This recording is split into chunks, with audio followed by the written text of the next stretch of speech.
तदाबीर हैं जो लाजमी आप लोगों ने फॉलो करनी है। बिला वजह घर से बाहर नहीं निकलना और जितना ज़्यादा हो सके अपनी स्टडीज़ को टाइम दें। अल्केमिस्ट ऑनलाइन के पिछले लेक्चर्स देख लें।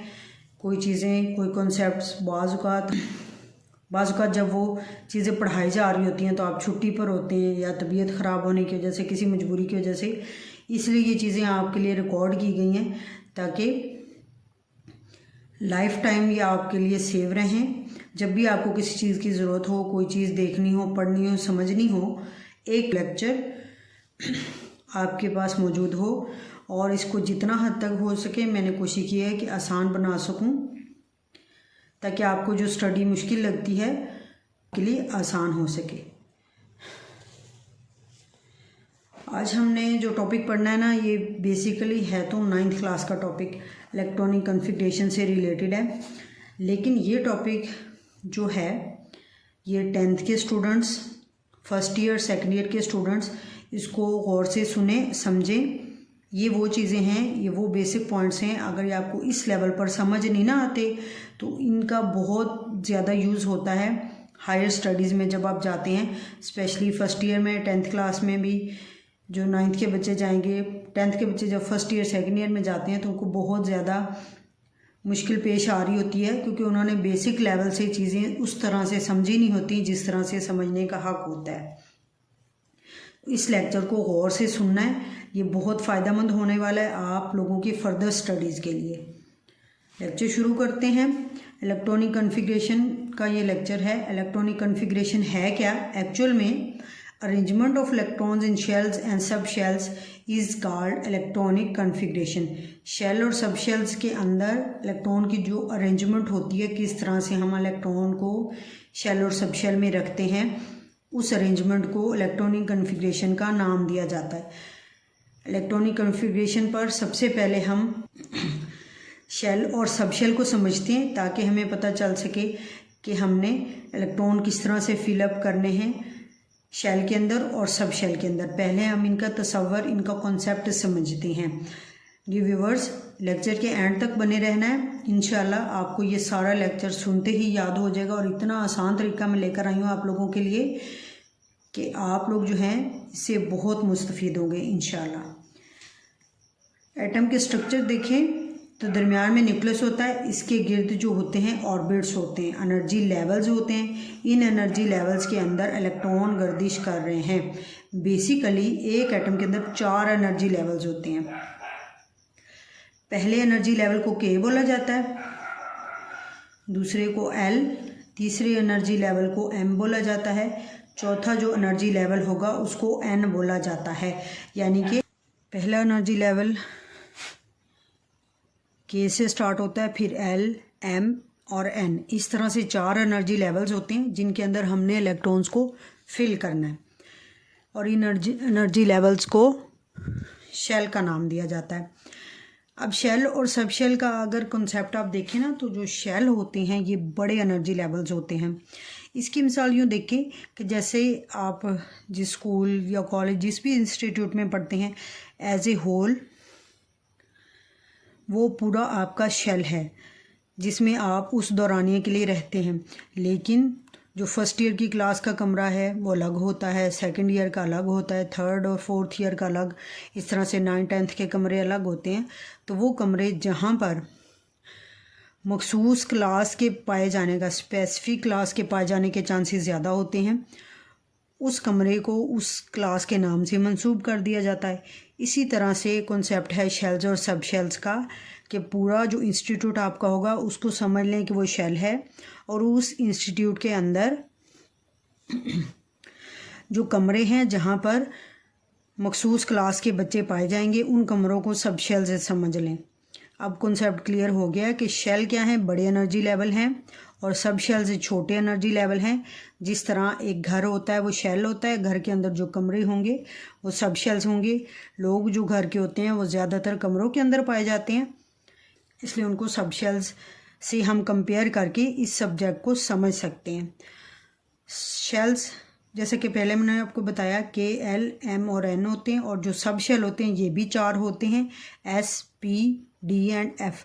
इनको जो है स्मॉल लेटर्स में लिखा जाता है, सब शेल्स को कैपिटल लेटर्स में लिखेंगे। अब देख लेते हैं कि इनके अंदर इलेक्ट्रॉन्स की तादाद कितनी होती है, क्योंकि शेल्स के अंदर और सब शेल्स के अंदर हमने क्या रखने हैं, इलेक्ट्रॉन्स। जिस तरह हर कमरे की कैपेसिटी होती है, हर घर की कैपेसिटी होती है कि इसके अंदर इतने अफराद आ सकते हैं, इसी तरह से शेल्स और सब शेल्स की भी कैपेसिटी है कि इनके अंदर कितने इलेक्ट्रॉन अरेंज किए जा सकते हैं, और ये कैपेसिटी फिक्स होती है। सबसे पहले शेल्स की बात करें तो के शेल के अंदर ज़्यादा से ज़्यादा 2 इलेक्ट्रॉन्स आ सकते हैं, इससे ज़्यादा इलेक्ट्रॉन आप के में नहीं भर सकते। एल शेल के अंदर 8 इलेक्ट्रॉन आ सकते हैं, एम शेल के अंदर 18 इलेक्ट्रॉन ज़्यादा से ज़्यादा आ सकते हैं। इसका मतलब ये नहीं है कि 18 ही आएंगे, इससे कम भी आ सकते हैं, लेकिन इससे ज़्यादा एम के अंदर नहीं आ सकते। इस तरह एन शेल जो सबसे लास्ट एनर्जी लेवल होता है, इस शेल के अंदर 32 इलेक्ट्रॉन्स जो हैं उनकी कैपेसिटी होती है कि ये 32 इलेक्ट्रॉन्स को ऑक्यूपाई कर सकता है। सब शेल्स की तरफ आ जाएं। अब सब शेल्स में जो एस सब शेल होता है, स्मॉलेस्ट एनर्जी लेवल, इसके अंदर 2 इलेक्ट्रॉन्स होते हैं, ज़्यादा से ज़्यादा इसकी कैपेसिटी 2 इलेक्ट्रॉन्स की है। ज़्यादा इलेक्ट्रॉन होंगे तो पी में चले जाएंगे, पी में 6 इलेक्ट्रॉन्स की कैपेसिटी है, डी के अंदर 10 इलेक्ट्रॉन्स की कैपेसिटी होती है, और एफ सब शेल जो होता है इसके अंदर 14 इलेक्ट्रॉन्स की कैपेसिटी होती है। शेल्स के थोड़ा सा एनर्जी लेवल अगर आप कंपेयर करें ना, तो वो इस तरह से होता है कि के शेल जो होता है उसके बाद एल आता है, फिर एम आता है, और फिर एन है।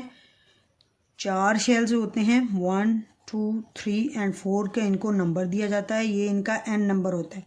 एनर्जी लेवल जो होते हैं इसको एन से जाहिर किया जाता है।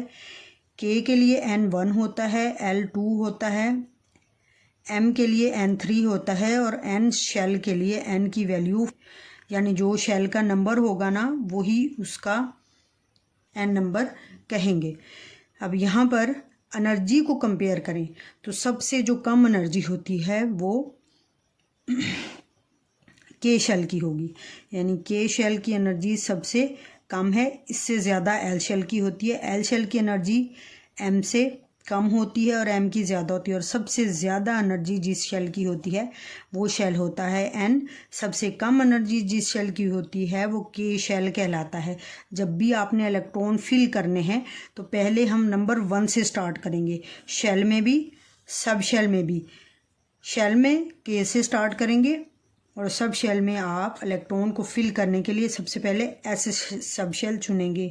अब हम देखते हैं कि हम किस तरह से अरेंज करेंगे इलेक्ट्रॉन्स को शेल्स और सब शेल्स के अंदर। इसके लिए पहले ये समझें कि जो शेल होते हैं उनके अंदर सब शेल्स कैसे रखते हैं हम। ये आपका पहला शेल है ना, इसके लिए एन की वैल्यू क्या होती है 1, के लिए एन की वैल्यू होती है 1, एल के लिए 2, एम के लिए 3 एंड एन के लिए 4। जितनी एन की वैल्यू होगी उतने ही उस चीज़ के अंदर सब शेल होंगे। शेल के है, उसकी एन की वैल्यू 1 है, तो इसके अंदर एक ही सब शेल होगा जो एस होगा, इसको हम 1s कहेंगे।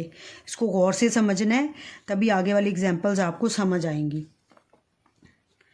एल जो शेल होता है इसके लिए एन की वैल्यू 2 होती है, और 2 एन की वैल्यू 2 होने की वजह से जो एल शेल होता है इसके अंदर 2 सब शेल आ जाएंगे, यानी कि इसके अंदर पहला सब शेल एस होगा और दूसरा सब शेल पी होगा। मैंने आपको बताया कि हम तरतीब से चलेंगे, पहले एस फिर पी, लेकिन इनके साथ ये जो एन का नंबर है वो आप लिखेंगे 2s एंड 2p। इसी तरह से एम के लिए एन की वैल्यू 3 है, और इसके अंदर 3 सब शेल होंगे, एस पी एंड डी, और इनके साथ आप 3 लगा देंगे। ये जाहिर करेगा कि ये सब शेल किससे बिलोंग कर रहे हैं, तीसरे शेल से। N4 है, इसके अंदर 4 सब शेल्स होंगे, S P D and F, और इनके साथ एन की वैल्यू आप लिख देंगे। इससे हमें पता चल जाएगा कि ये जो सब शेल्स हैं ये रिलेट कर रहे हैं N4 के साथ, यानी कि चौथे शेल के साथ, चौथे एनर्जी लेवल के साथ। अब इसी चीज़ को समझ लिया आपने, तो हम एग्जांपल्स की तरफ आते हैं। पहली एग्जांपल है right electronic configuration of an atom having atomic number 11। एक एटम जिसका एटॉमिक नंबर 11 है, वो कह रहा है कि उसकी इलेक्ट्रॉनिक कन्फिग्रेशन लिखें। आपने इलेक्ट्रॉनिक कन्फिग्रेशन लिखनी है। सबसे पहली जो चीज़ मैटर करेगी, जो चीज़ हमें पता होनी चाहिए, वो ही उस एटम के अंदर इलेक्ट्रॉन्स की तादाद। इस एटम का एटॉमिक नंबर 11 है। इट मीन्स कि इसके अंदर इलेक्ट्रॉन्स भी कितने हैं? 11 ही हैं। अब इन 11 इलेक्ट्रॉन्स को आप फिल करेंगे, पहले शेल्स के अंदर, फिर सब शेल्स के अंदर। तो आप शेल लिख लें KLM।